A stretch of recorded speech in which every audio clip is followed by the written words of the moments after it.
Gerald Simmons was the kind of man people called before they called anyone else. When the Hendersons' basement flooded at 2 in the morning, it was Gerald who showed up with a wet-dry vacuum and a calm voice.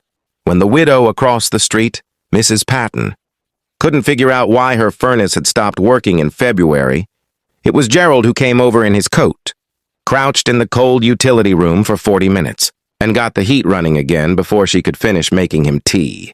When the young couple next door, the Nguyens, were struggling to assemble a crib 3 days before their baby was due, it was Gerald who appeared at their door, toolbox in hand, and had the whole thing built and steady within the hour.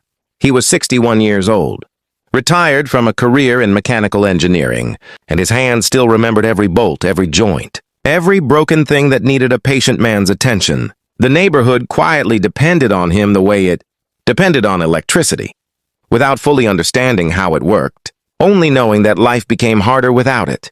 But inside the 4 walls of his own house, in the room at the end of the hallway where the door stayed closed, there was something Gerald had not touched in 11 years. The room had belonged to his son, Marcus, who had left at 22 after a fight, so sharp and so final that neither of them had ever found a way back across it. Gerald had said things that night, things shaped by fear and pride and a father's stubborn certainty that he knew better, and Marcus had picked up his bag and walked out into the October rain without looking back.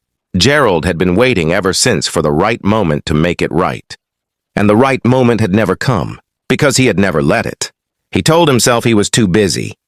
He told himself Marcus needed more time. He told himself the silence between them was a wound that would close on its own if left alone. But wounds left alone don't close, they calcify, and they become part of the body. And you learn to walk around them instead of through them. Every Saturday, Gerald walked past that closed door on his way to help someone else. He fixed Mrs. Carla's leaking pipe. He rewired the light fixture in the Okonkwo's kitchen. He helped the retired teacher down the block, Mr. Faruqi, rebuild his garden fence after the windstorm took it down. He was generous with everyone. He was generous with everyone except himself. And except the son he had lost to his own silence. The shift came on a Tuesday in late March, when Gerald was fixing a stuck window for a young woman named Diane who had just moved into the neighborhood alone with her daughter. While he worked, the little girl, maybe 5 years old, all braids and curiosity, stood beside him and asked him why he was fixing it. He told her because it was broken. She thought about this and said very seriously that her teacher told her that when something is broken, you have to say sorry to it first before it'll let you fix it.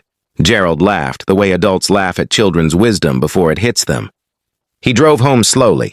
He sat in his driveway for a long time. Then he went inside, walked past the closed door without stopping, sat down at his kitchen table, took out a piece of paper and began to write. Not a text, not an email. A letter, the kind that costs something to write. The kind that means the writer sat down with their whole chest, open and didn't look away. He wrote for 2 hours. He didn't justify himself. He didn't explain himself. He just told Marcus what he should have said 11 years ago, that he was proud of him, that he had been wrong, that the silence had been his own cowardice dressed up as patience, and that if Marcus never wanted to see him again, he would understand.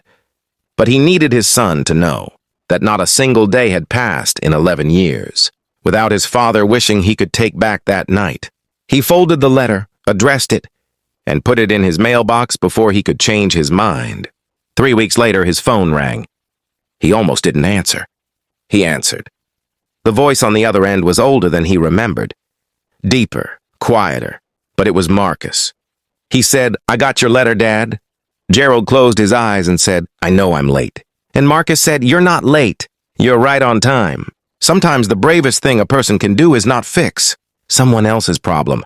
It's finally face the broken thing inside their own house that they've been walking past for years. If this story touched your heart, please like, share, and subscribe to Kindness Corner Stories, where every story reminds us that it's never too late to make things right.